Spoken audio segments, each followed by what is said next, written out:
datang semuanya di Breakdown Channel Universe. Event over kita kali ini kita nggak sendirian, kita juga bareng sama The Heroes Event. Jadi ini adalah event kolaborasi, tepuk tangan dong. Wih, tepuk tangan. Dan gue nggak mau lama-lama, kita langsung bahas, kita langsung review dulu ya. Coba gue mau minta tunjuk tangan buat yang kasih review berapa ya? 6 kayaknya nggak. Ada nggak sih yang review 6? Coba 6 ada nggak? Nggak ada. Tentu tidak ada, bagus banget. Ya ada yang nangis nggak tadi? Ngaku, angkat tangan. Ngaku, nggak apa-apa lah. Nangis kan? Sama, gue udah nonton 3 kali lah. Nangis juga. Yang ngasih 7, tunggu, gue tandain. Yang kasih 8. 81, 82, 83. Oke, ada berapa orang coba? 1, 2, 3. Sisanya 10 dong. Yang kasih review 10. Wah, gila. Oh, berarti rata tuh 9-10. Kita mulai dari 7 dulu. Coba dioper mic-nya ke yang 7 tadi tuh. Perkenalkan, nama saya Azhar. Halo Azhar, gitu semuanya. Kenapa Azhar dikasih 7? Soalnya di beberapa scene kayak tahu-tahu kenapa ada Sorcerer Supreme di Revenger. Oke. Nggak dijelasin dia berasal dari mananya. Oke. Terus itu dulu sih. Oh, itu dulu. Cuma karena ada Sorcerer Supreme di situ dikasih 7. Yang ngegantung sih di situ. Yang ngegantung. Oke. Boleh. Move ke yang 8 tadi. Siapa tadi yang 8? Kenapa ini mungkin belum terlalu sempurna kah? Gue nggak apa-apa dibilang buzzernya GOTG, nggak apa-apa. Gue suka banget soalnya. Kalau dari gue sendiri sebenarnya gue suka banget sama film ini. Jujur dari film ini sendiri juga bener-bener nge-refresh gue dan ngingetin soal GOTG itu kayak gimana, dan juga nunjukin jokes-jokesnya GOTG itu bisa berpengaruh ke filmnya. Tapi emang kalau dari sudut pandang gue aja, gue ngelihat filmnya bener-bener impactful, tapi nggak bisa ngegantiin film GOTG sebelumnya gitu sih. Oke, menurut lo film GOTG yang paling bagus apa? GOTG 2. Kenapa? Karena gue suka aja ngelihat cara ngenalin ego itu kayak gimana, dan keterikatan ke Peter Quill-nya itu kuat, dan Peter Quill salah satu karakter yang gue suka banget. Oke, tadi yang kasih 8 ya. 9 tapi tadi banyak banget kayak 9 tuh. Coba dipilih aja ya random biar nggak terlalu jauh. Coba menurut lu kenapa film ini pantas dikasih 9? Karena mungkin nggak, kalau dikasih 10 terlalu sempurna ya. Jadi mungkin cukup di angka 9. Terus mungkin ada yang ngegantung tuh seperti nggak diceritain dari Endgame itu Gamora kenapa bisa gabung ke Avengers gitu. Oke. Pertama itu. Terus juga kita nggak diceritain backstory-nya High Evolutionary gitu sih nyebutnya. Oh iya, High Evolutionary. Itu nggak diceritain gimana backstory-nya gitu. Terus mungkin dari segi cerita kita jadi tahu ternyata bukan cuma Peter yang dari bumi, ternyata Rocket juga dari Amerika Utara ya. Ya, betul. Dan ternyata Cosmo the Space Dog juga justru dia dari Uni Soviet gitu. Ya. Bukan dari alien lah, istilahnya bukan alien gitu. Mungkin gitu sih Bang reviewnya. Bagus. Kita lihat yang 10 tadi nih. Menurut aku, kenapa aku ngasih rate 10/10 tuh karena semua ekspresi tuh ada gitu, kayak serunya ada, sedihnya ada, terus bener-bener nggak expect gitu endingnya kalau misalkan Rocket tuh jadi penerus kapten dari tim Guardians of the Galaxy ini gitu. Nah terus bagi aku kayak semua karakter di film ini tuh terdevelopment dengan baik kayak gitu. Terutama ya Rocket Raccoon itu sendiri yang jadi bisa dibilang tokoh utama di film ini gitu. Dan dengan durasi 2 jam 30 menit udah bener-bener lebih dari cukup sih buat aku buat jadi penutup trilogi terbaik menurut aku gitu dari tim Guardians of the Galaxy ini. Cukup. Oke, makanya dikasih 10/10. Iya, kayak gitu. Oke, tepuk tangan buat yang Thank you. udah nge-review. Ada nggak yang mau tambahin 1 orang lagi kira-kira? Yang akan saya bahas di sini sebenarnya bukan fokus ke ceritanya, tapi saya lebih suka dengan pembawaan filmnya. Karena filmnya ini dikemas dengan sangat rapi, dan walaupun mungkin ada beberapa yang seperti tadi yang memberikan skor 7, 8 itu kan memberikannya mungkin karena cerita gitu. Karena minimnya penjelasan di film itu. Cuma yang saya fokuskan ini adalah pembawaan filmnya itu udah sangat bagus dan memang memberikan suasana roller coaster yang asalnya saya nangis jadi bahagia lagi. Pas masuk ke ruang angkasa beku nangis lagi bahagia lagi gitu. Jadi hati ini tuh kayak dibawa-bawa gitu. Gitu ya? Iya. Dan ini juga merupakan salah satu kan biasanya trilogi Marvel itu kadang-kadang ada yang kurang atau mungkin ada yang bagus. Yang bagus kayak Captain America Civil War itu bagus. Yang kurang mungkin seperti Iron Man 3 yang mungkin Mandarinnya itu kurang dimanfaatkan atau kurang dieksploitasi oleh sutradaranya. Dan ya menurut saya Guardians of the Galaxy 3, volume 3 ini film yang sangat bagus karena ini sebenarnya salah satu trilogi yang saya tunggu saat saya SMP gitu. Ditunggu dari SMP. Ini ditunggu dari SMP dan sekarang rilis pada saat saya udah sekolah SMK gitu. SMK ya. Dulu perjuangan Curhat. mau nonton itu susah dulu karena saya SMP. Gimana tuh? Saya SMP tuh di pesantren, jadi minim sekali atas informasi ada film ini rilis, film sana rilis itu. Akhirnya ketika saya masuk ke SMK akhirnya saya bisa nonton gitu. Dan akhirnya saya nonton filmnya bagus gitu. Oke, thank you. Kasih tepuk tangan dong dia. Perjuangan loh, dia dari pesantren katanya susah akses informasi untuk ini ya. Ada yang kasih 10, 9, gue pribadi gue kasih 9,2 itu dengan banyak perhitungan. Tapi setelah gue pikir-pikir agak menyesal gue kasih 92 karena salah satu kelemahannya adalah kenapa film ini nggak punya plot twist, lurus aja. Gitu kan, yang gue lihat tuh banyak review gitu kan. Tapi emang film itu harus ada plot twist kan nggak harus ya, nggak harus ada gitu. Jadi menurut gue kayak salah menilai nih. Itu bukan satu keharusan. Terus kelemahan kedua katanya Adam Warlock-nya dibikin sia-sia gitu ya tadi ya. Emang sia-sia dari mana? Adam Warlock second villain kedua. Terus cuman yang villain kedua pentingnya apa? Gitu kan, jadi kayak seakan-akan film ini nggak ada Adam Warlock juga nggak apa-apa gitu kan. Tapi jangan salah, film ini memang nggak butuh Adam Warlock mungkin, tapi Adam Warlock butuh film ini. Iya nggak sih? Dia berkembang sangat-sangat pesat di film ini. Itu sih menurut gue. Jadi gue kayak agak nyesel ngasih 92 sih waktu gue kasih review. Mungkin teman-teman ada pertanyaan atau ada apa, kita diskusi aja gitu ya. Yang mau jawab juga boleh. Siapa nih kira-kira ada pertanyaan? Ada yang bisa menebak-nebak nggak? Ada Easter eggs atau ada apa di situ? Cuman nemuin hal detail aja sih tadi. Wah, ini menarik nih. Tadi pasukan Revengers itu punya portal ya, kayak Doctor Strange. Iya, mirip tuh. Benar-benar baru semengerti. Nah itu kayak bagaimana? Atau dia itunya kah? Muridnya atau punya teori lain? Jadi kalian nonton Guardians of the Galaxy volume 2? Ada nggak tuh orang? Ada. Sebenarnya gue lupa nih. Serius, gue nggak expect kalau bakal ada pertanyaan itu. Jadi waktu itu gue ngebahas, itu adalah salah satu anggota dari kelompok Revengers yang dipimpin sama Sakharov Gord. Dia ini sebenarnya sorcerer, tapi bukan sorcerer supreme. Jadi kalau sorcerer kan kita tahu ada Doctor Strange, ada yang lain-lain di Kamar Taj. Ternyata selain dari Kamar Taj itu ada lagi di luar angkasa yang punya kekuatan semacam itu, cuma bedanya dia nggak belajar. Memang sudah ada seperti itu. Jadi emang dia nih sorcerer gitu. Memang nggak diceritakan. Di awal juga nggak diceritakan ya gimana. Ya memang kekuatan sorcerer kan bisa buka portal, bisa bikin magis dan lain-lain sih. Coba kita minta Deadpool. Jadi kalau di komik si Kruger ini tuh ditemuin sama di Doctor Strange di planetnya, terus habis itu diajak si Krugernya mau dan akhirnya jadi apprentice-nya. Dan di salah satu storyline dia juga pernah gantiin si Doctor Strange buat jadi Sorcerer Supreme.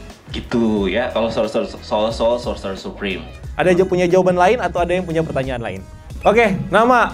Terima kasih. Oh belum ya? Belum. Nama Sultan. Wih. Bukan Andara ya? Bukan dong, emangnya Anda Raffi Ahmad? Ini bang, gue mau nanya terkait Rocket Raccoon. Nah itu kenapa bisa pinter banget ya? Maksudnya dari sekian banyak proyeknya High Evolutionary, kenapa dia yang paling spesial gitu? Sampai si High Evolutionary itu bilang kenapa yang saya ciptakan itu bisa lebih pintar dari penciptanya. sampai segitu obsesnya sama si Rocket. Nah itu kenapa bisa jadi spesial banget gitu si Rocket, kenapa bisa sepintar itu dibanding sama proyek yang lainnya. Terus ada satu pertanyaan lagi terkait High Evolutionary. Nah itu terakhirnya benar-benar mati gak sih? Soalnya kan nggak dikasih lihat ya kondisi matinya itu. Soalnya gue ingat film Doctor Strange tuh waktu si Wanda jatuh dari reruntuhan, nah itu ada yang asumsi dia mati, ada yang enggak juga. Sampai kelihatan jasadnya. Sampai kelihatan jasadnya udah bener-bener di shoot long baru dianggap mati. Iya, baru itulah dianggap jawabannya sebenarnya. Jawaban yang kedua dulu ya. Itu sebenarnya jawabannya udah tahu. Gimana coba terakhir? Kill him. Disuruh kan si Rocket kill him. No, gua nggak mau bunuh because I'm the guardian of the fucking galaxy gitu kan ya. Atau balik ya, I'm the fucking guardian of the fucking. Gitulah pokoknya ada fucking lah. Gitu kan maksudnya. Itu udah jelas disuruh bunuh tapi dia nggak mau.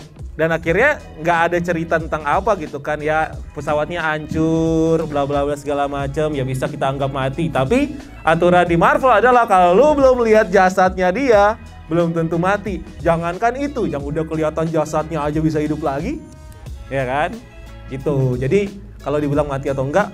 Nah, soal Rocket, ada yang bisa bantu jawab nggak? Ada yang punya teori atau apa? Jadi nggak. Kalau gue lihat inilah satu apa ya?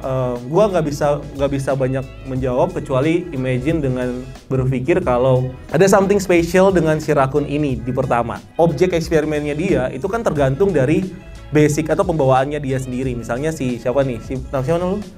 Rama nih misalnya kan. Rama kan beda sama kalian. Walaupun misalnya kalian semua nih Raccoon gitu kan. Tapi kan kadar IQ atau kadar apa atau mungkin dia punya kodam apa itu juga ngaruh gitu kan. Maksudnya untuk menjadiin eksperimen gitu. Jadi ketika Rama diambil dan dijadikan eksperimen ternyata dia kodamnya singa gitu kan. Terus IQ-nya di atas rata-rata. Emang basicnya emang udah basic orangnya, basic Ramanya. Begitupun si Rocket gitu. Walaupun di situ ada banyak sekali Raccoon dan perbedaannya si Rocket dengan Raccoon yang lain adalah ketika tangan datang itu coba lihat. Waktu kita balik ke scene awal ya, scene awal banget. Yang di shoot pertama bukan Rocket kan? Itu random Raccoon. Dan ketika si tangannya High Evolutionary ini masuk, si Raccoon ini dia ikut sama Raccoon-Raccoon yang lain lari ke belakang untuk berlindung. Tiba-tiba di tengah ada satu Raccoon yang tetap menghadap ke depan, walaupun dia gemeteran dan akhirnya menerima tangkapan tangannya si High Evolutionary. Itu aja udah menunjukkan kalau sebenarnya si Rocket ini dari semenjak dia masih jadi Raccoon ini udah beda. Ya tingkat IQ-nya kah atau tingkat kecerdasannya atau apapun itu emang udah beda. Makanya ketika dia di eksperimen ternyata otaknya malah berkembang jauh lebih pesat atau jauh lebih bikin jauh lebih pintar dibanding makernya dia si High Evolutionary. Kalau menurut gua gitu sih ya. Karena ya tergantung orangnya. Sama kayak gue bilang gini, kenapa si Viola tadi bisa dapat kekuatan sendiri dan bisa join ke Guardian of Galaxy? Iya kan? Padahal kalau di situ kita lihat ada banyak anak-anak kan? Berarti kalau misalnya dia punya kekuatan tangan yang dia bisa ngeluarin si kekuatannya itu, berarti setiap orang-orang yang ada, si anak-anak kecil yang ada di situ yang apa sih dia ngomong apa? Lupa lagi gue.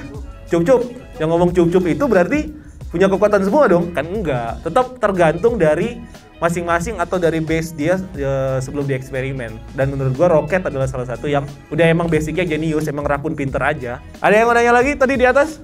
Sebelumnya kenalin nama gua Nanda. Halo Nanda. Nanya sebelumnya bang. Ini kan tadi kan dibilang Guardian of the Galaxy Vol 3 ini kan trilogi terakhirnya. Jadi penutup dari beberapa film sequel Guardian of the Galaxy. Di masa depan nanti tuh ada gak sih kemungkinan kayak si Drax atau Star-Lord, Mantis itu mereka bakal teaming up lagi? Apalagi kan nggak menutup kemungkinan juga nanti ada yang namanya Secret War di situ kan. Ada gak sih potensi untuk mereka tuh teaming up lagi bareng dan bersatu lagi jadi OG-nya Guardian of the Galaxy lagi gitu, seperti sebelum-sebelumnya. Sama satu pertanyaan lagi, untuk evolusinya si Groot ini tuh gimana ya, bisa yang di sinetron itu bisa langsung jadi gede gitu. Nah itu aja sih bang, thank you bang. Oke, tadi apa ya? Pertanyaan pertama, bakal balik lagi nggak sih si Drax dan lain-lain bakal teaming up lagi nggak sih? Menurut siapa? Tunggu tolong siapa ya? Star-Lordnya aja. Terus yang Guardian of Galaxy yang lain?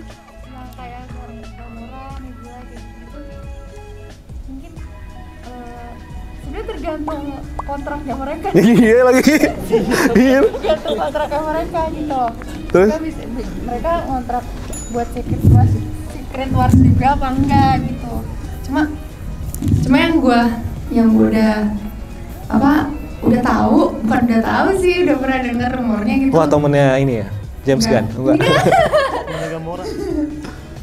yang udah pernah gue dengar rumornya, yang jadi Peter Quill, bukan dipastiin juga sih. Pokoknya kan tadi kan ada back kan. Tapi ternyata belum ada kontrak. Gitu. Ya bukan kontrak juga, maksudnya kayaknya sih Star-Lord aja gitu. Oke. Nggak semuanya. Kalau menurut gue semuanya. Nggak semuanya sih. Kalau menurut gue, Dave Bautista udah enggak. Makanya dia jadi ngurusin anak tuh, ngurusin yang tadi. Kalau menurut gue sih masih balik ya, karena potensialnya pertama nggak gini. Yang masih balik tetap tergantung orangnya. Misalnya contoh Peter Quill, baliknya jadi apa ya? Peter Quill nih bisa aja random dibikin series lah, apalah. Karena emang jelas banget will be back. Atau bahkan dia bakal terlibat dengan petualangan siapapun itu di bumi. Karena ya dia Peter Quill gitu kan, dan dia balik ke bumi. Sedangkan di bumi masih banyak kayak ya heroes juga yang bisa ngajak dia teaming up. Entah sama siapa, Ant-Man mungkin, atau sama siapapun itu, Hawkeye mungkin. Walaupun kita nggak tahu ya kontraknya Hawkeye ini bakal gimana. Tapi menurut gua Peter Quill masih ada 2 film besar yang akan melibatkan banyak sekali heroes. Which is yang pertama adalah Avengers Secret Wars, Kang Dynasty dulu ya.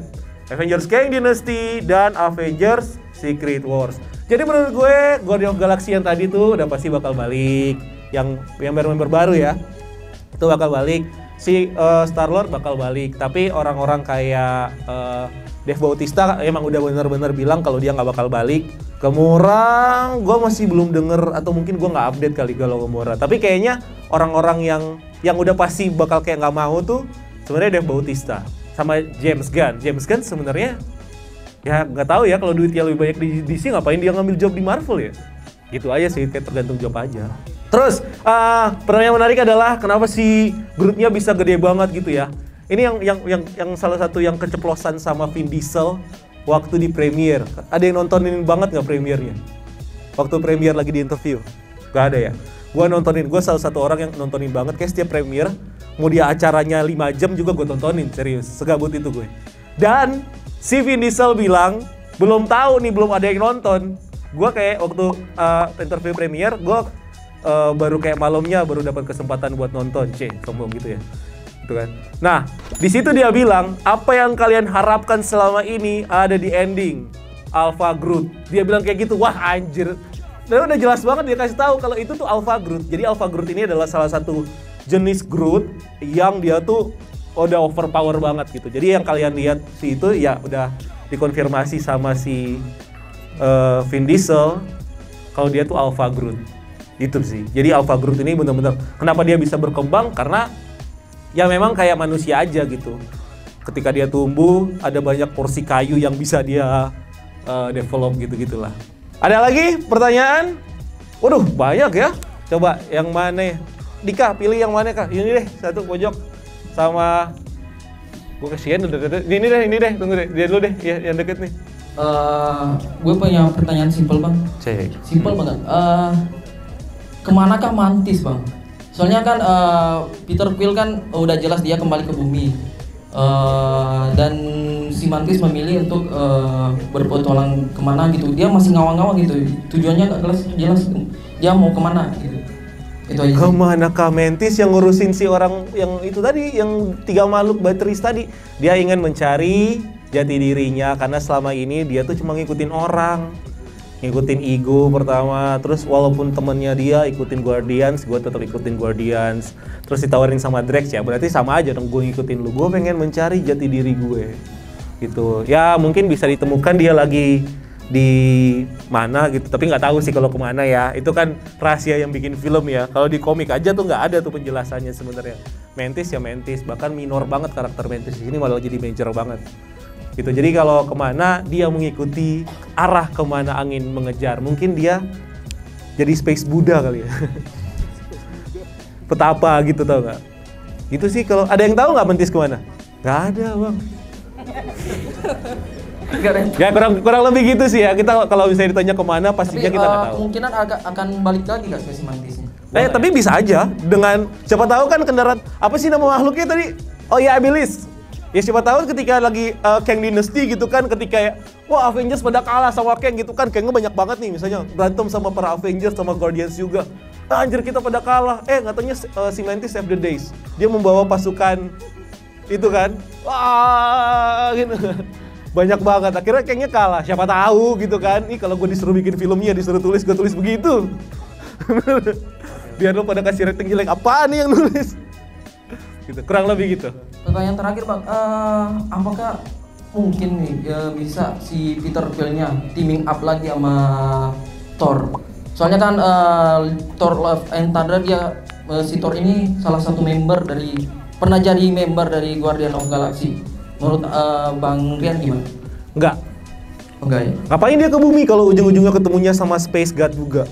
Oh iya. Sekarang kan si Thor itu sekarang dia lagi dia dan anak-anakannya dia ini siapa sih namanya lupa gue. Love. Dia sama Love ini lagi keliling planet-planet untuk melindungi planet-planet.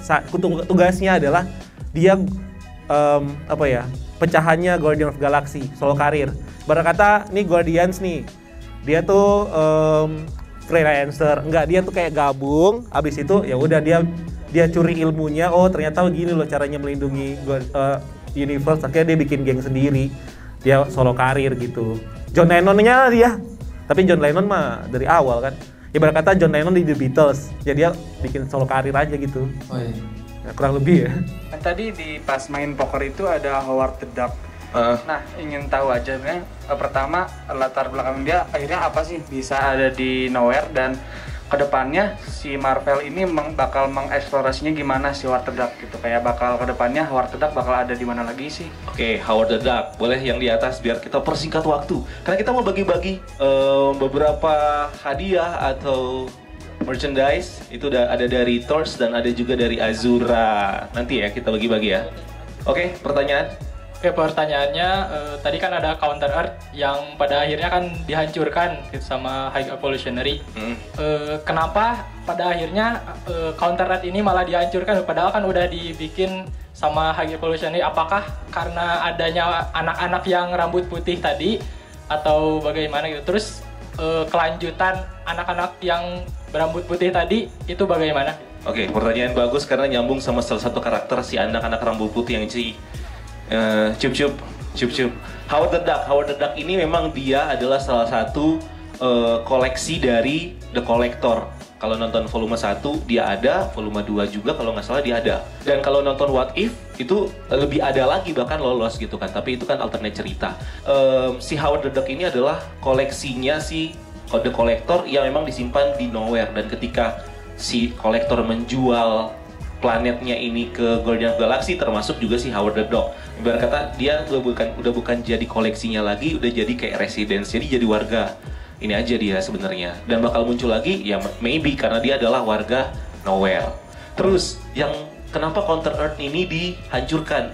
Karena memang hebatnya si The High Evolutionary ini, dia pengen membuat sebuah eksperimen, sebuah kayak makhluk ciptaannya dia yang paling sempurna, yang nantinya bisa menempati satu tempat lah kayak gitu. Dia pengen bikin eksperimen yang paling sempurna, barang paling sempurna nih, makhluk paling sempurna buatan dia. Karena dia berharap pengen jadi Tuhan. Ada lainnya dia tadi kan yang kayak strong banget. There is no God, that's why I'm stepping. Gak ada Tuhan, makanya gue maju. Anjir kan, gue merinding waktu pertama kali dengar itu. Dan ketika dia menghancurkan Counter Earth, karena dia merasa kalau makhluk yang ada di Counter Earth ini bukan makhluk yang sempurna. Itulah kenapa dia bikin si makhluk-makhluk, si manusia-manusia kecil yang rambut-rambut putih tadi, itu hasil eksperimennya dia.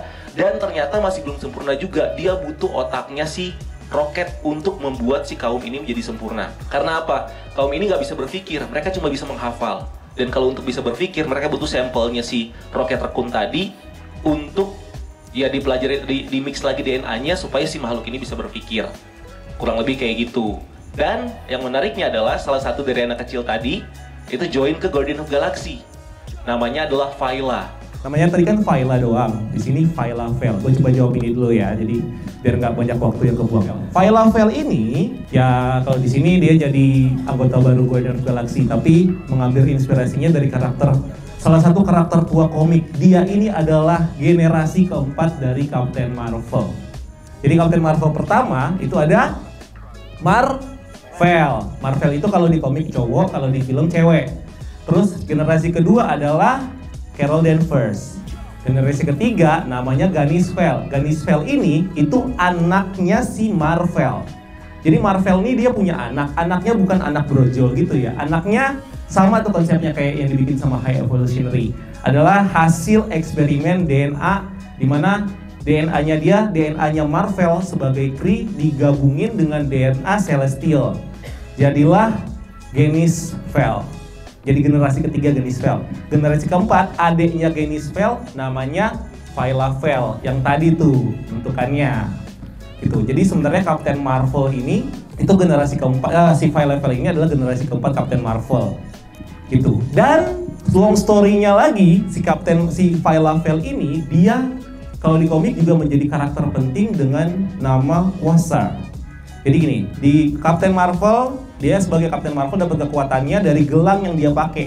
Makanya tadi, ini gue udah nonton 2 kali, yang ketiga kali gue pastiin lagi tadi yang di belakang dia pakai gelang atau enggak.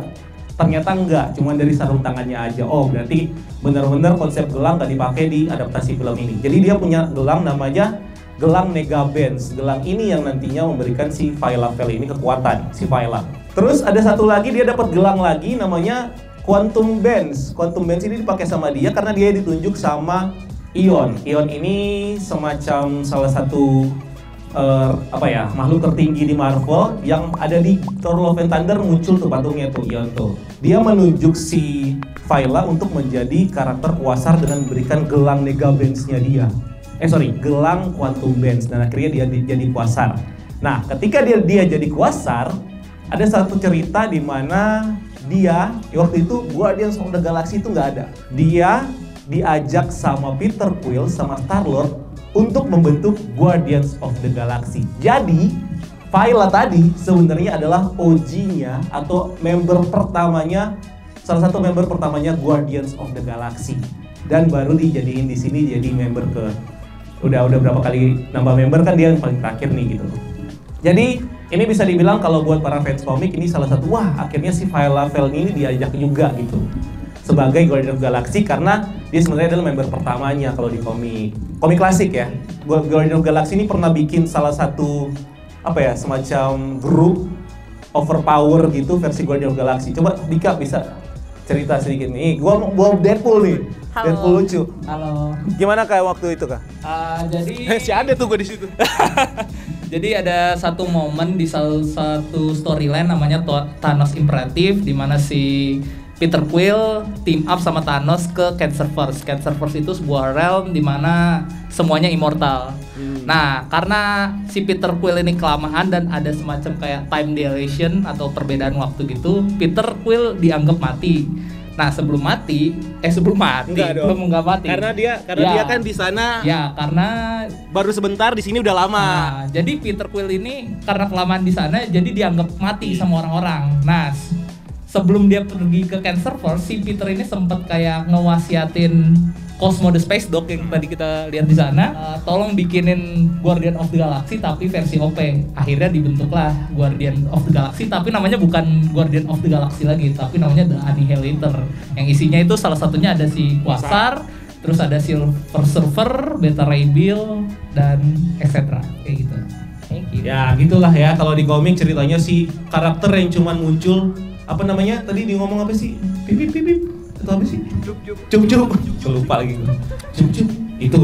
Terus tadi ada yang apalagi yang tadi bingung? Gamora. Kenapa Gamora bisa ada di sini? Ya pertanyaannya kan gini. Gamora itu adalah orang yang datang dari 2014 bareng sama rombongan Thanos ngejebol masuk ke tahun 2024-an ya di timeline ini. Tapi ketika di snap sama Tony Stark, semua pasukan yang datang dari 2014 itu jadi debu, sedangkan Gamora enggak. Itu kan pertanyaannya kurang lebih kayak gitu. Kenapa sih Gamora ini enggak jadi debu? Kenapa dia malah hidup di sini? Ya kan? Nah, sekarang kita coba main logika. Snap itu bisa terjadi karena apa? Karena keinginan dari si pemegang gauntlet atau si pemegang si semua Infinity Stones ini mau dibikin apa nih? Ini sebuah permintaan sebenarnya. Dia mau minta apa, dia tinggal snap, permintaannya terkabulkan. Kita balik, Thanos dia ngumpulin Infinity Stones, permintaannya dia waktu nge-snap adalah menghabisi setengah populasi dari alam semesta, universe. Ketika snap, rata tuh setengah dari alam semesta. Oke, yang kedua yang nge-snap, Hulk. Ketika dia snap, yang dia bilang apa? Everybody comes home. Permintaan dia adalah semua yang jadi debu balik lagi, dan terkabul. Semua yang jadi debu balik lagi. Pertanyaan berikutnya, berarti apa sih yang diminta sama si Iron Man waktu dia nge-snap? Dia kan nggak disebutin I am Iron Man. Terus udah, tiba-tiba mereka jadi debu. Tapi kan kita nggak tahu permintaannya dia apa. Ya kan? Permintaannya dia, kalau misalnya dia minta semua yang datang tidak diundang di sini akan jadi debu. Berarti otomatis Gamora bakal jadi debu. Berarti permintaannya bukan itu, karena Gamora nggak jadi debu. Permintaannya mungkin adalah siapapun yang kita lawan, musuh kita hari ini menjadi debu. Kayak gitu, kenapa? Karena Gamora itu ada di sisinya Avengers ketika mereka lagi di battle. Kurang lebih kalau dari logis gue sih kayak gitu. Cuman memang tidak ada penjelasan gamblang. Oh ini fungsinya Infinity Gauntlet dan lain-lain. Oke, dari situ kan Gamora yang dari 2014 ini sama sekali nggak kenal sama Peter Quill. Sedangkan Peter Quill itu tahu kalau dia tuh udah pacaran, udah cinta mati nih sama si Gamora. Nah, Gamora yang ini belum ada perasaan dan dia berpetualang, dan tentunya Gamora ini sudah kenal sama Stakar-Ogord di 2014, udah kenal sama Avengers. Cuman kita nggak tahu aja kenalnya gimana. Nah, ketika mereka ketemu lagi, mungkin di belakang yang kita nggak tahu nih, mereka saling kenal dan akhirnya si Gamora ini direkrut sama si Stakar-Ogord tadi untuk join ke kelompoknya dia. Kurang lebih kayak itu. Anyway guys, thank you banget udah nonton, udah ikutan acaranya. Doain mudah-mudahan next kita bakal nonton Spider-Man akhir bulan ini. Spider-Man Across the Spider-Verse. Tapi gue habis menemukan satu pengalaman buruk tadi waktu jalan-jalan di Dago Atas. Gue ketemu orang Arab. Jadi pas orang Arab nih ngeliatin gue tadi, sambil dibagi-bagiin ya. Orang Arab ngeliatin gue. Lo kenapa nih orang nih ngeliatin gue gitu kan? Gue liatin juga, terus dia tiba-tiba ngomong gini, aneh lu, anjir ngapain nih orang? Tiba-tiba aneh lu.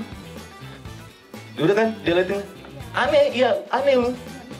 Karena gue itu, ya iyalah gue aneh, kan lu ente. Lucu gak sih? Enggak ya? Enggak ya? Enggak lucu ya? Cuaks. Oke. Thank you banget kalian semua, thank you banget buat semuanya. Sampai ketemu lagi di event selanjutnya. Thank you banget buat Torch, thank you juga buat Azura, thank you buat THE, thank you buat BCU, thank you buat kalian semuanya di sini, semua kru. Thank you. Sampai ketemu di event selanjutnya Spider-Man Across the Spider-Verse. Doain mudah-mudahan mampir lagi ke Bandung. Tepuk tangan buat kalian semua. Satu lagi kita tutup dengan Keep Exploring the Thank you.